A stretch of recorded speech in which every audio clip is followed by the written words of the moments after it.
Hi, I'm Paul Friedman. I'm founder of the Marriage Foundation. I used to be a divorce mediator, it's over 20 years ago, but I was kind of put off by how many people were coming to me to get a divorce. I made a lot of money at it, but these people really shouldn't have gotten a divorce. And they all were coming from therapy, from couples counseling and the like. And finally, one young couple came to me and said, "We don't really want to get a divorce. Can you help us?" They were crying. And I said, let me look into this. I'm not a psychologist. I don't have a background, but obviously I know what I'm doing when it comes to communication. And so I took a look at marriage from the bottom up. Now, if you're not a subscriber, you should become one so you could really get to see what marriage is supposed to be. Because I really nailed it. I asked questions that no one else asked. I asked, why do people get married in the first place? Not why did you marry your sweetheart? Why did you marry someone who's your soulmate? But why get married at all? And it is interesting because I broke marriage down in a way that people could resuscitate their marriages. I basically brought it down to binary choices. Should I do this or should I do that, and why? And I came up with, originally, 3 killers of marriage.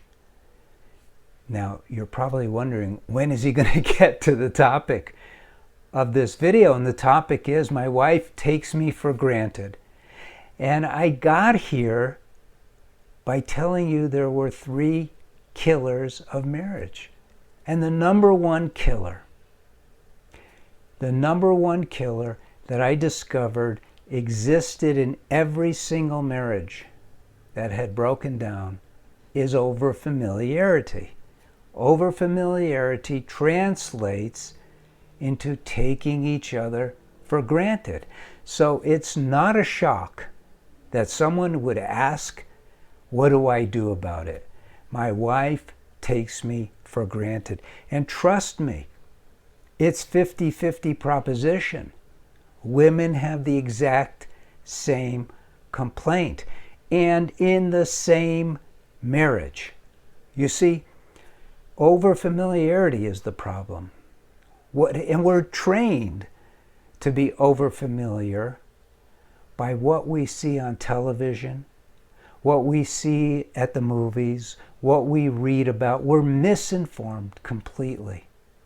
We think compatibility is the most important element of marriage if we were to listen to these people. But it's not. Mutual respect, mutual consideration really is a huge part of getting along in any situation, but especially in marriage. When you get married, you're agreeing to live in a container, you might say. And you're soulmates. So why not? You would imagine before you're getting married, we're going to live a life of happiness and love in what I call the sacred space of marriage.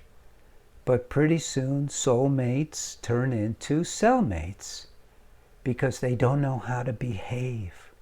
And this is what it really boils down to. Now, I could come up with tips. How do I tell my wife that her overfamiliarity, her taking me for granted, is blocking the love? It's hurting our relationship. And the answer is this: you cannot, because it won't work. One of the great fallacies that the Western psychology world has come up with is that there are ways to communicate, to get your point across, that will bring about change. Nothing could be further from the truth. And the reason why it won't work is because we are all products of our habits, our thinking. And so even if we want to change, it's nearly impossible for us to make the critical changes, because it really boils down to changing your very thinking. You see, this is something that happened when I was developing a system. And again, it's over 20 years ago. But my first couple, what I did was I broke things down. I said, okay, here are the choices. You could either do things that are beneficial for your marriage or detrimental. Choose beneficial. And it was wonderful. The couple left my office. We went through all kinds of different scenarios, how to behave in this case, how to behave in that case, just to make sure we understood each other. And then I'm going to call the male, the husband, John. John came back a few weeks later. Paul, this is amazing stuff, but I'm not able to keep going. I know I should, but even when I know I should, even when I know I shouldn't, I still do what I shouldn't. I don't do what I should. And I thought, wow, why? And so I'll be honest with you, I'll be candid. What I did was I turned to God and I said, how do I solve this? And I'm a meditator. I've been a meditator since I was 21. I'm not going to tell you how long ago that was, but it's a long time.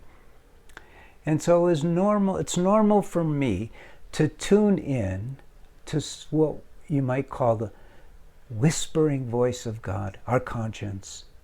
And I asked for guidance. How do I help this couple? And this amazing premise came to me. Amazing concept of how it all works. And I was able to develop a technique whereby, and again, this is like revolutionary. It was to me too.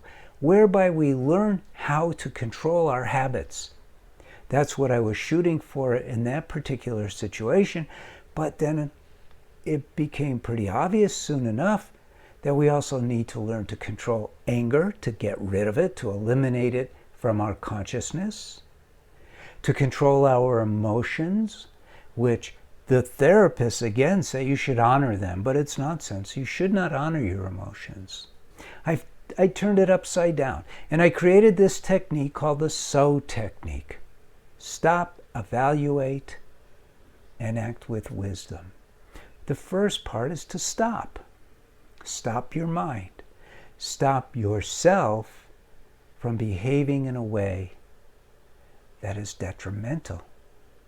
And if you're the one to do it first, and never say anything to your wife, but you just decide from here on in, I am always going to be respectful. I'm never going to express anger. I'm never going to express dislike, dissatisfaction. I'm never going to complain. I'm never going to be critical, because all of those are components to what? To taking your wife for granted. So you lead the way.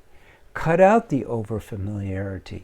Behave the way you did before you got married, before you asked her to marry you, where you were incredibly respectful, incredibly careful. You know, there's this misconception, well, you get married, things change. They're supposed to change, by the way.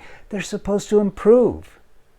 They're not supposed to change to where you lose respect for one another. So don't look at her disrespect for you, her taking you for granted. Turn the table and look at how you're taking her for granted. You lead the way and see what happens. I'm Paul Friedman. I founded the Marriage Foundation. Hopefully these videos are of value to you. I'm sure they are. Subscribe to the channel. Leave a like. Leave a comment. Maybe take a look at the books we have. If your marriage is in trouble, then you may be interested in taking the course for men. And we give you a lot of support. Very successful. God bless you. Thank you for spending time with me, and take care.